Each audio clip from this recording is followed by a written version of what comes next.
Sultan Sultan dalay Obeyo Satiro biraho Ziyade Henrigo Hasari winigi maalinta beri oo taariikhdu ku beegan tahay 27 bisha Afraad 2025 waxa xaflad ballaaran loogu sameeyay caasimadda magaalada Hargeysa Mawlid Sabaysto ah Suldaan kamid ah salaadinta beesha Subeer Awal waxaana uu sameynaysaa dhalinyarada beeshaasi oo la hadashay warbaahinta ayaa waxay fareen in dawladda hadda jirta aanay soo faragelin xafladaasi loo sameynayo Suldaan Mawlid Sabaysto oo ka dhacaysa Hotel Mansour abaara 8 subaxnimo hadii ay baawada leedmo haddaba dhalinyaradaas oo ka hadlaysa xafladaasi iyo halkii ka qabsoomaysay iyo qaabkii u qabsoomayso xukuumadana fariin u dirayo waa kuwan ee daawasho wacan kiilka kulankeyga maanta waxay daaray inaan shaacino aan iclaabino maanta sabtiya taariikhduna ay tahay 16 bisha shirweynaha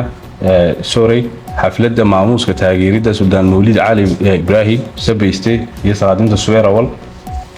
xafladaas oo ka qabsoomi doonta Hotel Mansour maalinka beri ah 17 bisha 8 subaxnimo hadii Ilaahay yiraahdo waxaan doonayaa inaan halkan hal fariin iyagana uga diro maadaama aan ku hadlayo maamulkii qabanqaabada xafladda dhammaan dhalinyarada rag iyo dumarba kasoo qayb gali doona walow ay diyaarsan yihiin teamkii protocolka iyo kala qaybinta iyo diyaar garowga waxaan doonayaa inaan ku hadlayo afkoogii gudida inay ilaalisaan nidaamka amniga iyo kala dambeynta beritoolaha hadii Ilaahay yiraahdo maadaama wixii khalkhal naga gelinaya xafladeena xarajeynaya inay ilgooniye ku lahaataan idukuna si nabadgelyo hoolka aad ku timaadaan insha Allah taala si nabadgelyana aad kaga bixi doontaan wixii hadal ay tafaalisan waxaan uga bixi doonaa inta dheeraada xafladda xafidullah Ilaahay hana wada xafido salaadiintayada Mawlid Sabayste iyo salaadiinta Subeer Awal ayaan horta halkan taaganahay ka dhici doonta beritoole insha Allah sidoo sheegay Xamse Mansour Hotel kaliya anu waxaan ka hadli doonaa nabadgelyada shacbigayga reer Soomaaliland gaar ahaan cid ay qosayso xafladdu waxaan rajaynayaa sharaf iyo karaamo inay ku yimaadaan amnigoodana ilaashadaan nabadgelyana ay ku yimaadaan beritoole biidmillaah oo ay tahay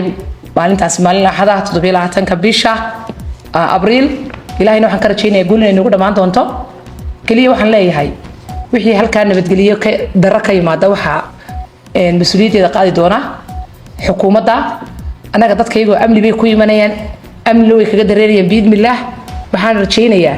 mas'uuliyadda intay saarnaan doonto halka wixii ka yimaada rabshada ka dhacda laakiin alxamdulillaah rabbil caalamiin dadkaygu waxaan faraynaa si sharaf iyo karaamo iyo qurux ku jirto inaad goobta u timaadaan ugana dareertaan xafladuna saasay biidmillaah ilbaari qurux ku yeelan doontaa waxaan rajaynayaa Ilaahay subhanahu wa ta'ala aan ka rajaynayaa inuu noo fududeeyo sida ugu quruxda badan ay noogu dhacdo dadkaygana meel kasta joogaan ay ku baraarugaan waqtigay tahay waa 8 subaxnimo iyo Mansour Hotel waxaan leeyahay laamaha amniga qaabilsan ayaga ayaa u xilsaaran halka amnigeeda iyo wixii ka yimaada saasaan ugu insha Allah rahmaan ku rajaynahay inay waqtiga dhammaan inta ay khusayso xafladda quruxda badan leh waqtiga ay noo ilaaliyaan si sharaf leh ay ugu soo galaan ay ilaashadaan amaankooda iyo xafladooda si u dhacayso si habsami oo qurux badan ay ugu dhacdo biidmillaah